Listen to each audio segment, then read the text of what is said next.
Hello everyone, this is Korosh Erfani and today is Sunday, March 22nd, 2026. We are reporting the 23rd day of the war of Israel and the United States on Iran.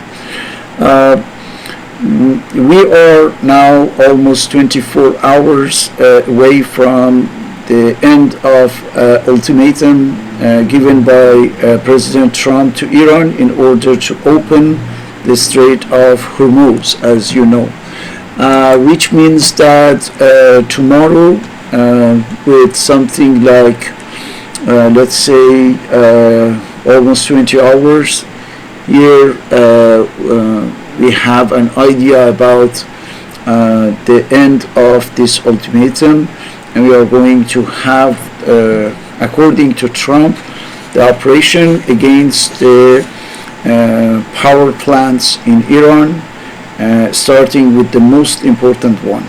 Of course, as you know, and as we have talked about this in our latest video, Iranians are ready and they want to react violently, because they know that once, you remember we said from disruption, we enter in the phase of damages. We are dealing with the things that are completely long-term, irreversible, and serious, right? That's why Iran will try to do the same thing, which means that if it's a matter of the infrastructure, Iran will try to bomb, the infrastructure and what have you. So it's very simple and basic idea or logic of eye for eye, suggested by the Iranians and executed by Iranians so far, right? Of course, if they are able to do what they are saying in the aftermath of the destruction of their infrastructure and concretely the power plants, we are going to have a real mess in the region. Let's just review once what the Iranian threatened to do if they are attacked on their infrastructure.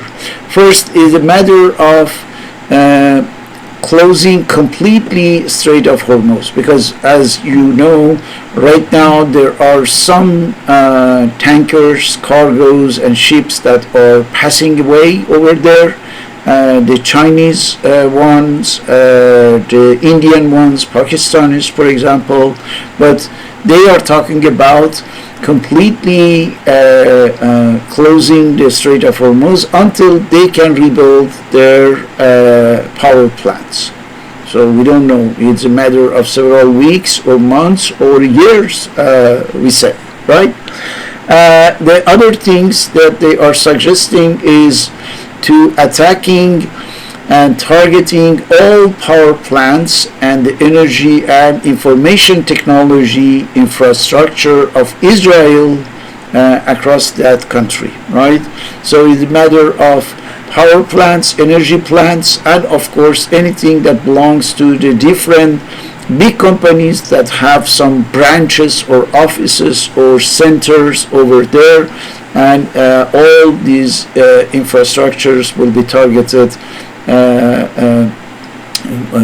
in entire Israel. The third one is all similar companies, and the companies related to Israelis or to the Americans in the region. All right, anything that has any link to the American shareholders, American companies, American banks, for example, will be completely destroyed, according to IRGC in this statement. And finally, they are talking about power plants in the regional countries hosting US bases. So it includes all the countries of the Persian Gulf, United Arab Emirates, Saudi Arabia, Kuwait, Qatar, Bahrain, Oman, so all of them. So they are getting struck by Iranians if there is any basis over there. and of course, as they all have an American basis, including Bahrain, they will be badly targeted because the statement says that they consider them as legitimate targets. So, with such a thing, we are going to have, based on the estimation, the oil barrel something like $150 to $200. So we should be waiting really for a huge increase of the oil price across the United States and Europe, including some other industrial countries like Japan and Australia. So look at this suggestion, or we can say assessment of Financial Times.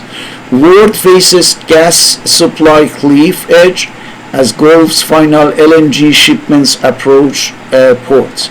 So with the complete closure of the Strait of Hormuz, of course, we are going to have something extremely bad, because here it's a matter of just getting to an end for the LNG, in the next 10 days.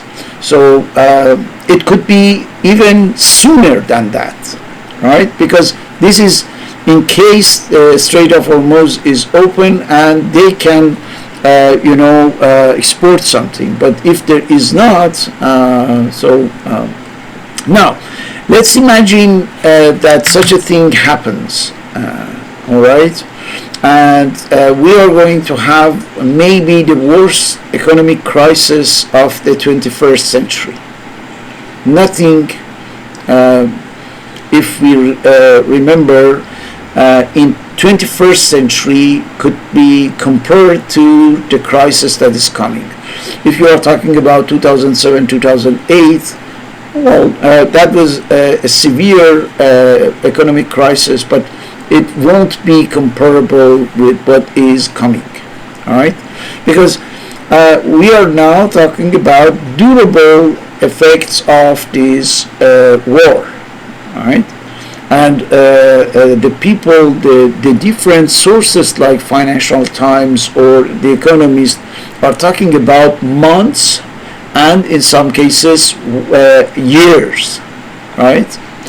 Not only that, you remember we talked about the asymmetric war, and we said that in the asymmetric war you don't have any limits to your imagination and creativity, which means that if you are ingenious, you can find the different solution in order to use and hit the enemy. So it's not conventional, it's not predictable, it's not even conceivable in some cases, but it's doable, right? And in the asymmetric war, you do so. Let me talk about one of these that could be extremely serious and interesting from technical point of view.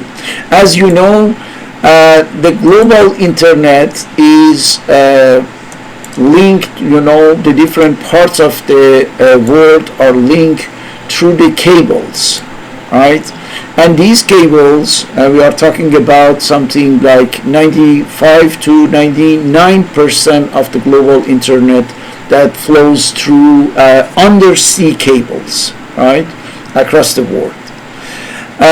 Part of this is in the Strait of Hormuz.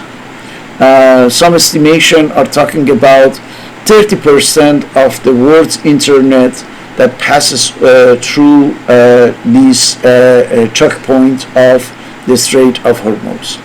So there are something more or less 20 huge, gigantic cables that go there, and that can be seen right now as the zone that we can call the war zone, and the Persian Gulf, and exactly where the Iranians are controlling everything in the Strait of Hormuz.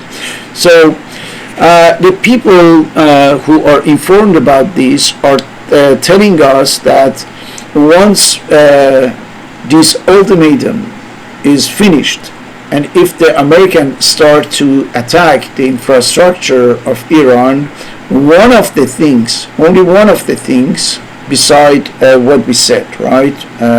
We said that that would be all the power plants, desalination station, and the companies, the American companies over there. But moreover, it's a matter of completely cutting the internet, which will be the equivalent of 30% of the whole worldwide connections.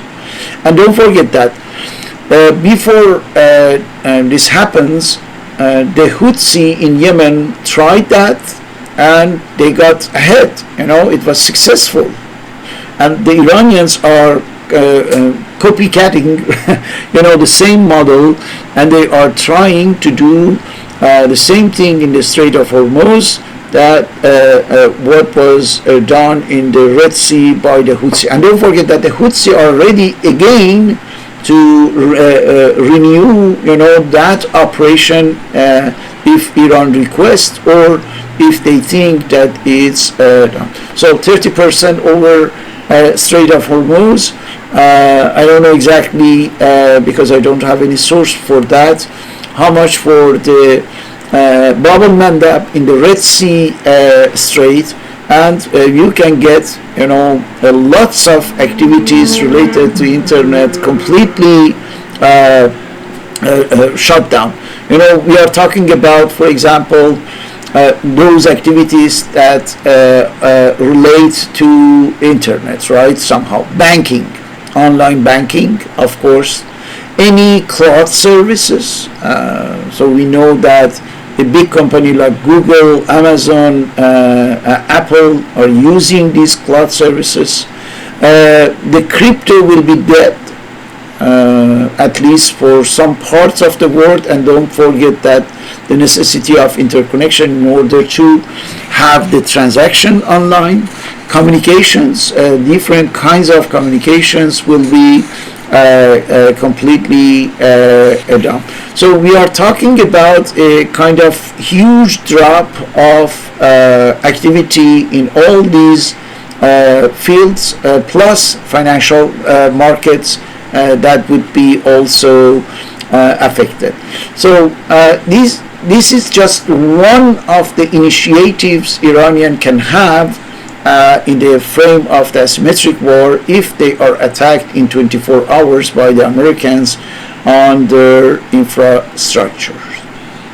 So we should be waiting for a huge problem in the coming 24 hours or 48 hours. And don't forget, right now, when I am recording this video, already the Asian markets start to plunge, as you can see, based on what? This ultimatum, right?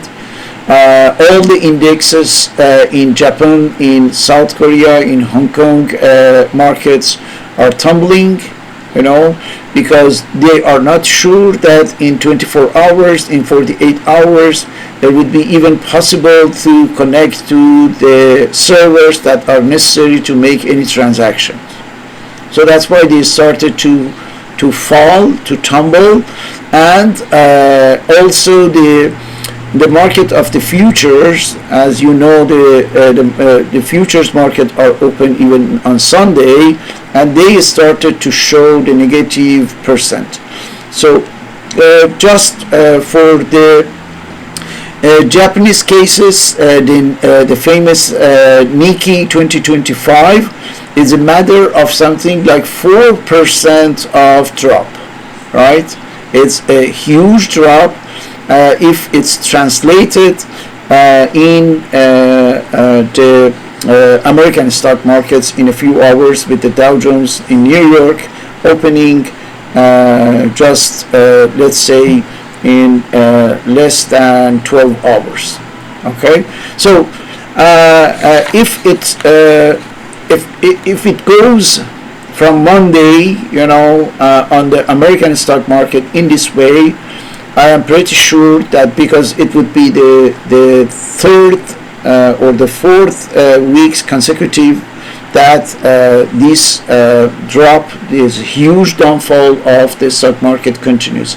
And I don't know, because the estimations are talking about already $1 trillion that have been lost already. $1 trillion, which is huge as what you can consider as the capacity of the American economy to bear with the loss, So if it continues, because we have already the indicators that the digital market here started, the crypto went under $67,000, and from that we can conclude that we are going to wait something extremely bad in the stock markets very soon.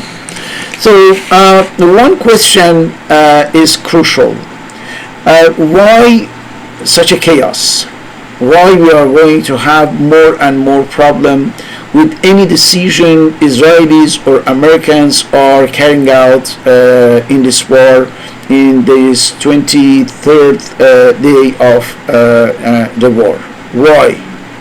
Because another interesting piece that I would like to underline today is this idea of changing completely the message almost every hour, every other hour we can say, right? And there is a very interesting explainer in Al Jazeera that tries to see all the variation, all the versatility of the rhetoric presented by Trump and his team, his administration, to first justify this war, right? Why they initiated that. There is no really any common rhetoric to do so. Another one is what to do, to explain what we are going to do, which means that during these 23 days you cannot find really one single explanation that can, let's say, last for a few hours. Just a few hours, not even days. Hours after hour, we can see that there is a change. And it's just in the absence of any stability, any consistency, there is no really any interpretation on what is going on, any idea about the future of this war, because everything is changing without any logic, without any rational. Can you believe that someone is talking about winding down very soon, because we have won, we have completed what we wanted, we are in advance compared to our agenda, all the objectives have been accomplished, and then a few hours later talking about, you know what, maybe I am going to bomb completely all the infrastructure in Iran. A few hours before, he had been confirming that there is nothing left in Iran. Everything is wiped out. Everything is completely, off, gone. So again, a few hours later, so we are maybe assessing the necessity of putting on the ground and sending more and more forces, because there are more elements that says that they are really preparing a lot of people, a lot of soldiers to send there. And what is interesting is just to know that some estimation are telling us that if you want really to take over Iran by the boot on the ground, you will need at least, this is the minimal estimation, at least 500,000 soldiers, 500,000 soldiers, because we are talking about a country with 1,648,000 square kilometers, right? Iran, don't forget, that is the 70th largest country in the world. So if you want really to conquer it physically, anyway, nobody can prevent Mr. Trump and his close circle to dream, right? In their dream, when they think about taking such a big country, so the estimation is now you have to send at least 500,000 soldiers over there, 500,000 soldiers over there. I'm telling you, these are just estimation based on almost nothing, because there is no such an experience. If we want to talk about Iraq, Iraq was 1/3 of Iran for superficie, for 1/4 for population. So of course you are talking about a flat country, incomparable with, as you can see, such a mountainous, with a huge mountain almost everywhere in Iran, which means a nightmare. Those Americans who participated in the Afghanistan war remember that their nightmare was in the region of Tora Bora, which was a full mountain, and the American could never conquer there, and had the highest level of casualties over there. Now imagine that is almost all parts of Iran, and mainly except where it's a question of desert, so otherwise is the mountains, ups and downs, with a lot of risk. And I am pretty sure that now at the beginning they are talking about 500,000, but if they go in this quagmire, they need something like 2 to 5 million soldiers in order really to take over the Iran on the whole, as an entity. Just keep in your mind that we are talking about a full madness, a madness that had been injected in the mind of Trump by Israel, right, in order to get really the Iran completely effaced from the world map, right? This is what Israelis are looking for, eliminating completely, obliterating completely Iran. And don't forget that Senator Lindsey Graham was talking a few days ago about the necessity of booting underground, and he was using the examples like we did that with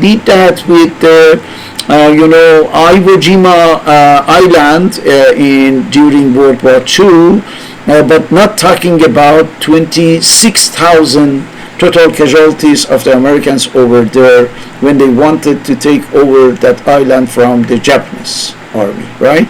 So now we are talking about almost, I don't know how many Iwo Jima island for Iran. It's equivalent, let's say, of 100, even more of the Iwo Jima island. So the total madness. But this guy is the puppet of Israel, and he is, of course, pushing President Trump now as a kind of mentor, right? As a mentor of Trump, and charged by Israel, assigned by Israel, Mordech Netanyahu, in order to do so. And in this interview, there is a very interesting point that he mentioned. He said that we are waiting for this opportunity for 2,000 years. 2,000 years. Can you imagine? Because Islamic Republic, presented as the source of all the nastiness and evilness and so on, has just 47 years old, right? He is talking about 2,000 years, which means that what we want to really destroy, root and branch completely, is not the Islamic Republic of Iran, is not the Iranian regime. What we want to eradicate is the Iranian civilization. They want to get an end to the civilization that is bothering us seriously, as those who want to transform the whole world in the total barbarism, right? Total wilderness. This is what they want. And they know that Iranian culture, Iranian history, and Iranian civilization is there to bother them, to thwart them, right? To impede them. And they don't like that. They don't like any abstraction for their nasty satanic agenda. Now, can they do that or not? Can they really get ahead with this agenda? I doubt about that. I have serious doubt about that, because these are the minds that are completely and clinically sick, right? This guy is talking about the necessity of wiping out Iran. Why? Because they are attacking Israeli civilians, which means that we, as the satanic pedophile Zionist, we can go and bomb any country across the world: Lebanon, Gaza, West Bank, Syria, Yemen, and Iran. But if they touch us, they must be wiped out. And in order to wipe Iran out, we put in charge a president from whom we have a very nasty, filthy photos and videos, and we can publish it because our agent Jeffrey Epstein worked very well, and that guy was entrapped 30-40 years ago, and now we have all these images, and thanks to that we can blackmail him and bring him to put an end, if necessary, to the whole existence on Earth with an atomic World War III, right? This is what we are, we the Zionists. Now, let's think about if they can do that really or not, because it's a very fundamental and essential question about the possibility of succeeding in such a nasty agenda. So,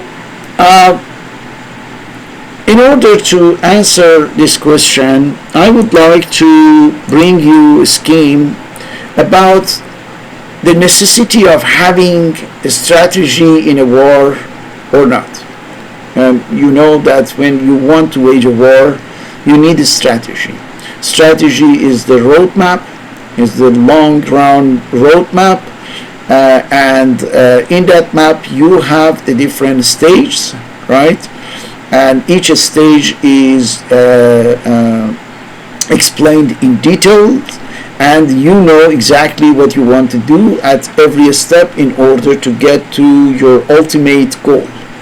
This is what is the definition, the simple definition of a strategy for war or for any other endeavoring that you want to do, essentially. If we want to illustrate it, it would be something like that, So you start phase one with one or several tactical moves. For each tactical moves, you have several technical approach, or modus operandi. So you go through the phase one. Once you complete it, you set about the phase two, and you finish that. You go to the phase three, for phase four, etc., and you get finally to your goal. You get to your goal only and only if you can have finished every single phase one after another. That's the particularity of strategy. That's why when it comes to the strategic management, you must be able to assure everything that's necessary as sources, as resources, in order to get every single phase accomplished, because you cannot go through the second one if you have not yet finished the phase one, for example. So once you have that, you can reach your goal. That's the particularity of strategy. It gives you, if you want, the coherence of the different parts of the map, right? So the different components that you have in your strategy must be linked, must be joined, must be put together, and thanks to this coherence you can go on and you can move forward, go through that, and get to your goal. Do we have that, or did we have that in the case of the war of Israel and the United States against Iran?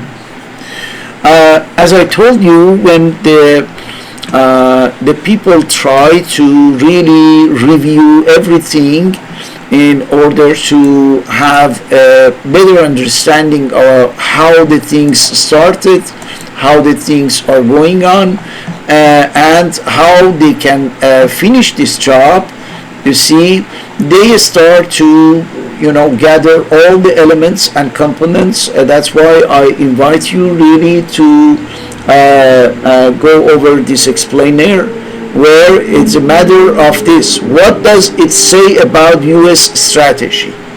Everybody is looking for a strategy. Everybody wants to know what's American strategy, what's the roadmap, what are the phases, what are the preliminary objective, secondary one, final ones. Everyone is looking for that. But you know what's interesting? Nobody can find that. Why? Because there is no strategy. These are,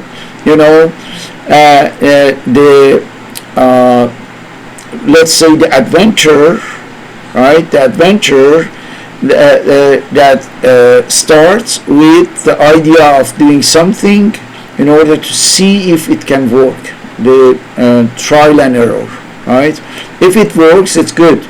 We announce ourselves victorious and winner, and that's like it was the case of Venezuela, right? But if not, we try to find a runoff, right? But what about if you cannot find any runoff? If you cannot get away? They didn't think about that. What's interesting? Why the fate of humanity, the fate of our planet is called into question? Because they didn't ask this question.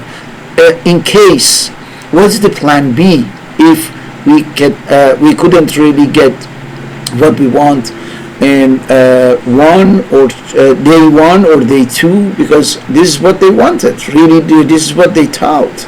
Getting everything done in 24 or 48 hours. But what about the impossibility of that, right? What we have at our disposal if our 48 hours plan didn't go through? What we have to do, So in this case, what we are seeing during these 23 days is just insisting on the initial mistake by adding more and more. That's the idea of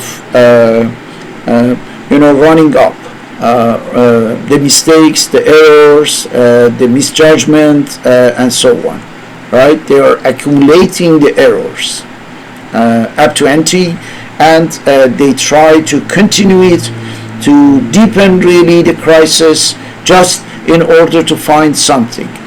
Let me compare. You saw this. That's the example, very classic and simplified example of a strategy with the different phases, including tactical moves or one or several tactical moves, right? And one after another to get the goal. But what we have right now in the case of this war is this one. Look at how different is from what we see here, very clean cut, with steps and phases. But what you have here is just a tactical move or semi-tactical move, but without any cohesion, without any coherence.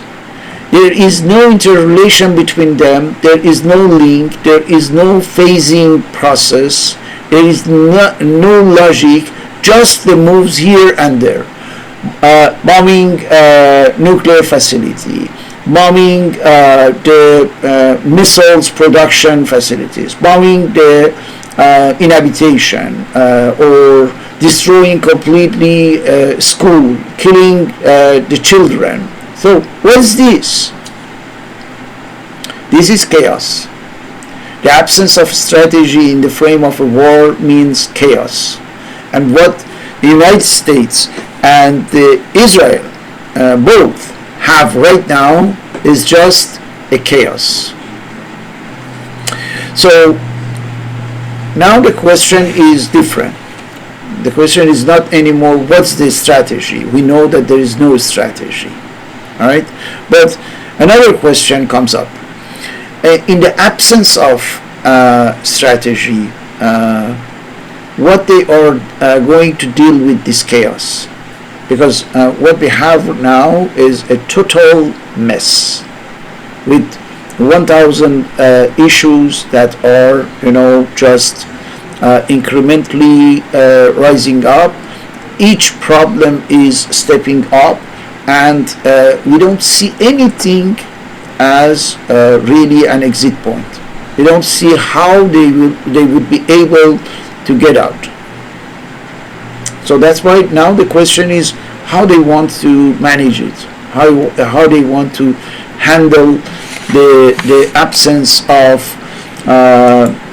any strategy, which was absolutely necessary for such a military adventure.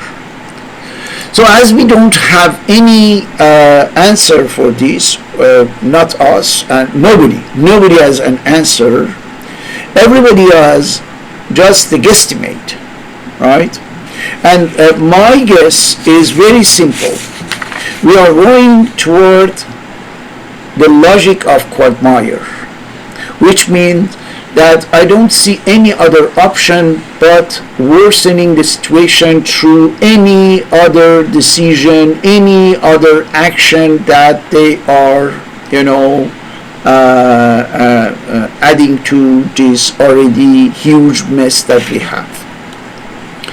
Let me show you a few examples. Here you have the chosen people who are escaping the promised land en masse. The herd is there, and they are trying to get to a boat, by pushing each other in order to leave Israel, the promised land by God itself, by using one of the 4, 5, 6, 11, 12 passports that they have, right? They want just to escape. They want just not to be there. They don't have any more airport. They don't have any other way to escape, to get off of the occupied land. So that's why they are using this. Why? Because they want not to be killed by the Iranian missiles and drones. They want just to leave the country, to flee the country, and going back to their original country, to where they belong, right? So why they have to do so? Because Israel didn't calculate the firepower of Iran.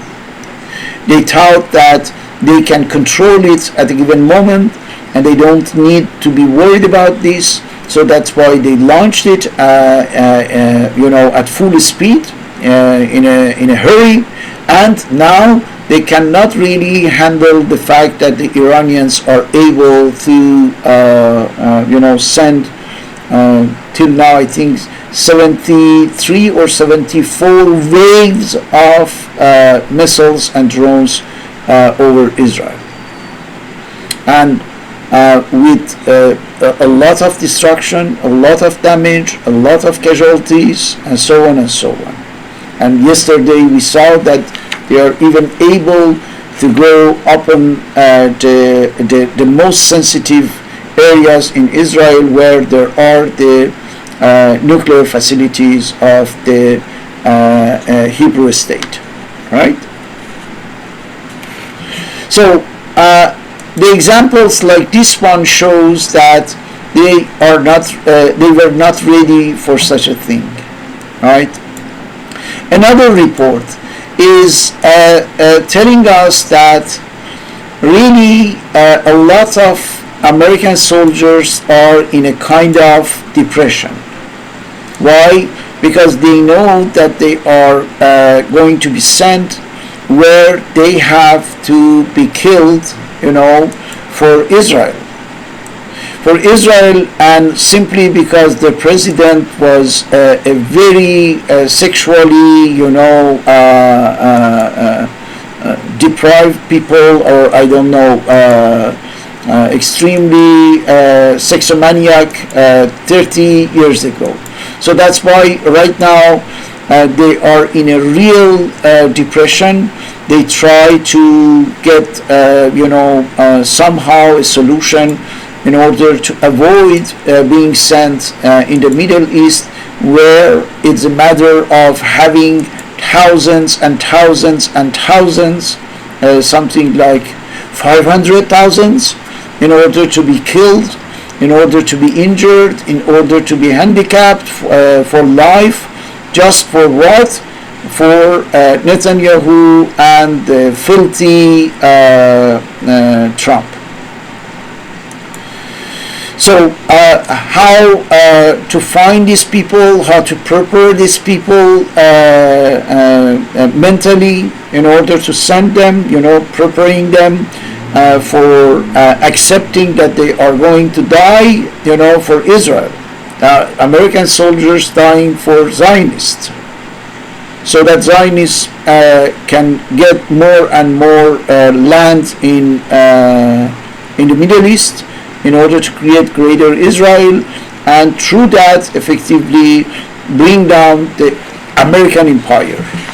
And you are soldiers that you are aware about this, you know that, you know where you are going, toward which hell you are going, and you have to do that.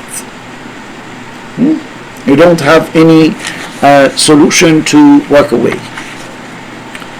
The people started to, talk about that seriously. And these are the examples just to tell you that when you didn't prepare the context, when there is no real justification, when you are going there because of the Epstein file, and so on, how you are facing more and more issues and problems because you started something stupidly. Right? Look at this. Here is a matter of sending 4,500 U.S. Marine and sailor toward the Middle East right now, and of course the objective would be how we can take the Khark Island and Strait of Hormuz, right? And there are many people who are talking about the madness, right? These are the officers that are talking. These are the people who know really war that are talking about such a project, as we saw in the case of the suggestion by Lindsey Graham about a real slaughterhouse. So can you imagine that you are Marines, you are sailors, you are soldiers, and you know that you are going to be sent to a slaughterhouse because Iranians are waiting for such an opportunity in order to get the highest level of casualties from the Americans. So what to do in order to prepare them? As you don't have any strategy, you have to try to see if you can inject an idea in the Zionist media and repeat that, replicate it in any way possible in order to create maybe kind of acceptance. This is an example. Listen to it very attentively. Look at how organized and coordinated are the network of the Zionist media in order to justify this completely erroneous, insane war. As far as the oil prices, people just need to stop panicking. It's worth it to prevent Iran from having a nuclear weapon. So if I have to pay a little bit more for gas, I'll do the price. I mean, in order to have long-term stability. Disruptions in the global markets are real and may be painful. But the long-term benefits, again, are incalculable. There may be some sacrifices to be made at the pump on a temporary basis. I'm willing to pay 30% or 30 cents more at the pump to make sure that Iran does not have a nuclear weapon. To win in life, you got to suffer short-term pain for the long-term gain, or short-term pain for long-term gain. Freedom is not free. Americans are going to have to make some sacrifices. This is short-term, and I'm asking you to just trust the man, okay? Trust the system, let him. So trust the system so that the system can, steal you, deplete you, and rip you off, and then believe that all of this was because of the Iranians. So we can see through these examples, and there are many, here you have President Trump being very happy because it looks like that the stock futures collapsed a few hours ago, and imagine what we are going to have tomorrow, and already it's a matter of above $1 trillion, about $1 trillion lost for what is happening. So I think we are facing a reality. In the absence of a strategy, we have a bunch of chaotic tactical moves that cannot be joined together in order to reach any goal, which means that there is no any chance that we go through any objective through which the United States President Trump can announce the end of this war. There won't be such a thing. I am telling you, there won't be such a thing that we can call the end of war. From tomorrow, in 24 hours, we can enter in a new phase of this war that we call maybe the beginning of the total war, right?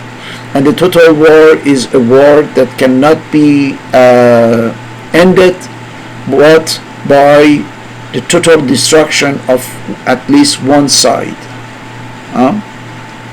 So which means that in 48 hours we will be in a completely different war than what we have had during these 23 and including tomorrow 24 days, right?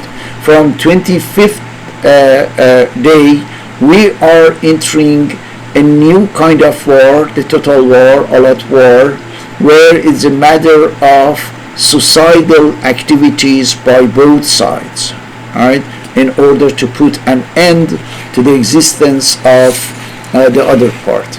And don't forget that the Iranians, once their infrastructures are bombed, will have the impression that they are facing a real existential threat. And in order to fight back this threat, they will do anything, but absolutely anything.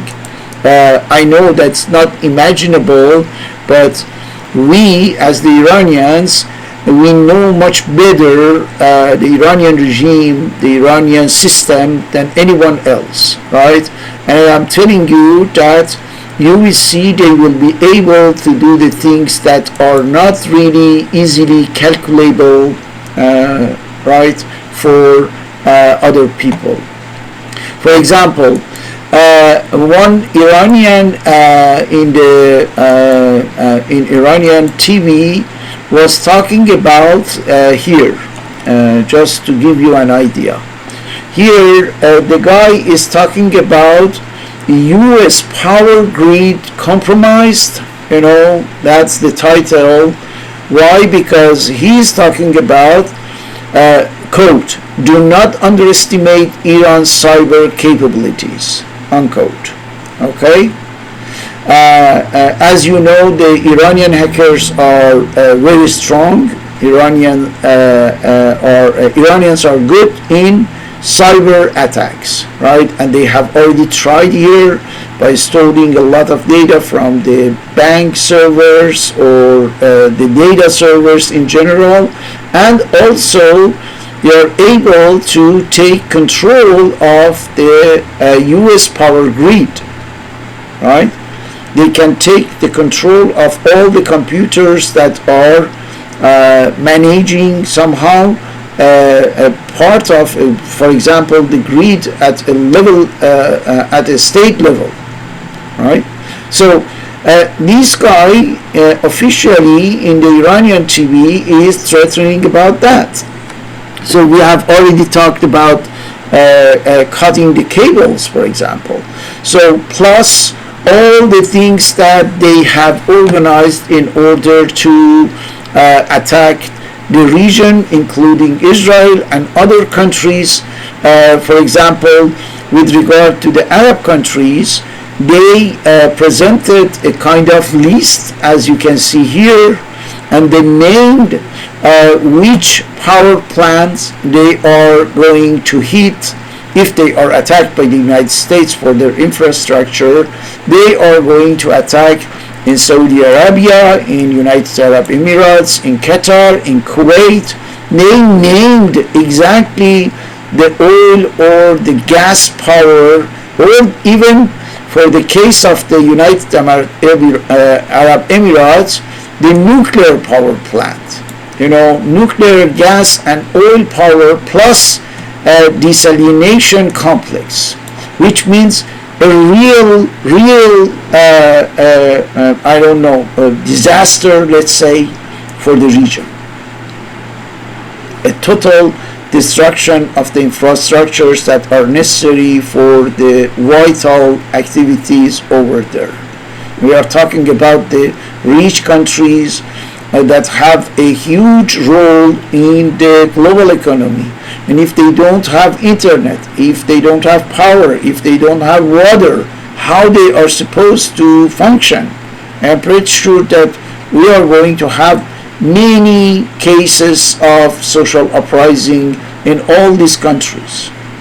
Either by the workers, the foreign workers who are there, the immigrants, or the natives. The level of comfort in this country is not comparable to Sudan or Somalia or I don't know the other African countries where they have civil war for decades.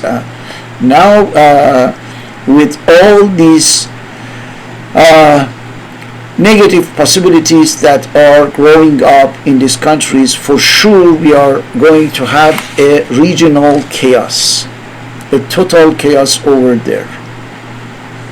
Imagine the same thing, the same attack on power plants in Israel, including desalination complex in Israel, or oil facilities, and so on and so on.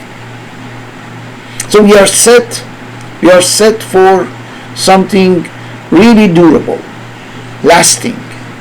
I'm talking about a crisis, right? A global crisis, but not an ephemeral one, a short-term one, a long-run, lasting economic, social, political crisis.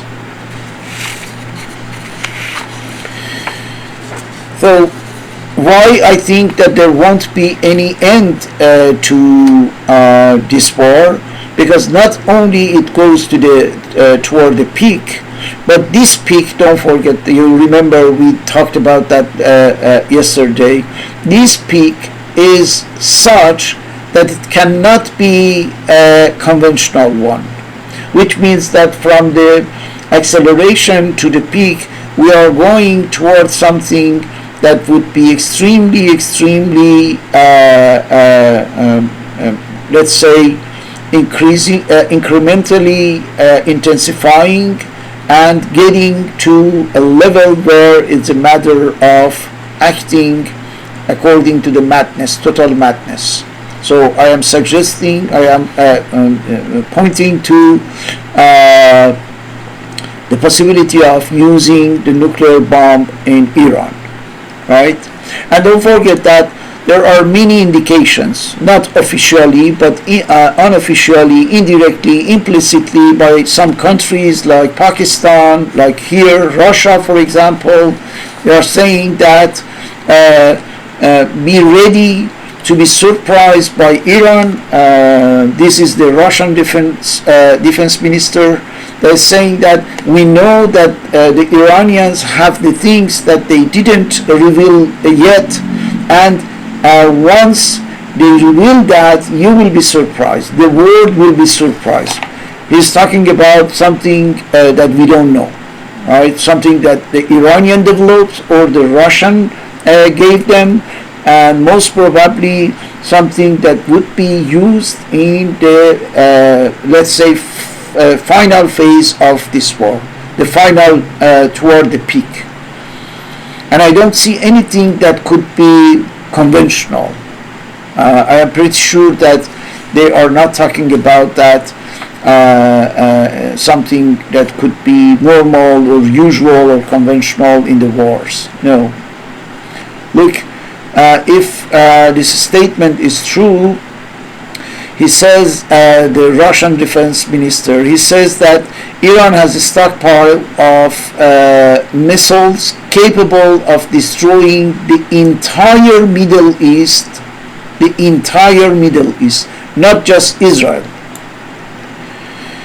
So the entire Middle East is something that could be the case, because when you see how the Arab countries are now in a kind of animosity approach with Iran, we understand that it's possible that Iran destroy the complete region if necessary, if it's existentially threatened.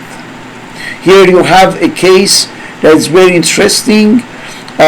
We see that Abdullah bin Zayed, which is a kind of chief of the United Arab Emirate, is talking about we will never be blackmailed by terrorists, right? It is talking about Iran. So Iran considered United Arab Emirates as enemy, right?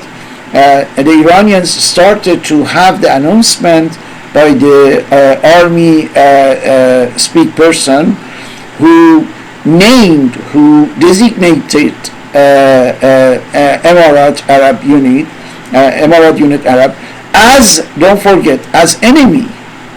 So which means that now the cities like Dubai, for example, or Abu Dhabi, would be the main targets of the Iranian missiles, not only Israel. And are they capable to do so? So the Russian defense minister is telling us, yes, they have the stockpile of missiles capable of destroying the entire Middle East, not just Israel, which means Israel included.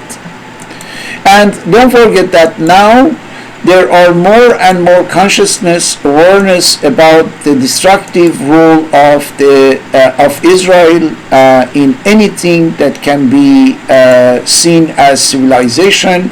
As I told you, Israelis are not compatible with Zionism.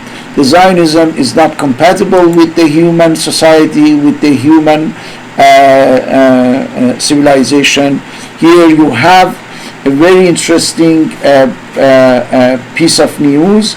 The Spain's Minister of Transportation comments on Netanyahu's statement today trying to drag Europe to the war. He says, "We are not going with you even around the corner, you genocidal bastard. Let's see if you get it." So the whole world now is aware that as long as Israel exists as such, as a Zionist entity under the control of the extremists, it's impossible to have the least peace in the region or even in the world. Another Spain's ME, Lone Blera, is telling us this.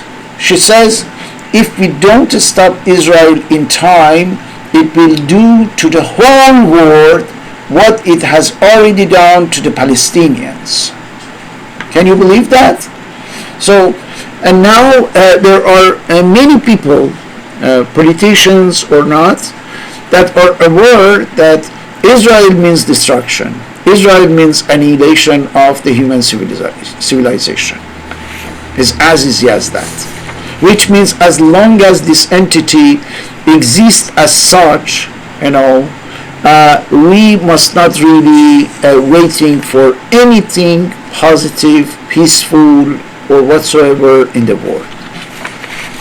With Trump or without Trump, with United States or without United States, Israel is an entity that had been created originally to wage war, and it will be doing so till the last second of its existence. If we are aware about that, and then we can have a better idea about what is waiting for us. Anyway, the next video will be around the time that we have the ultimatum. We will be waiting to see if Trump, changed his mind from now to then. If it's the case, we will talk about that. If not, we have to treat effectively this entrance in a new phase, or I told you, in a new kind of war, in a new type of war, which is the total war. And my prediction is the total war in the region will be just an introduction, the preliminary step for the world war. And there is nobody in this world that believes that an international conflict, a world war, World War III, could be anything but nuclear. We will see. Thank you very much for watching this video. I hope that you can help me to share this video with other people. Thank you.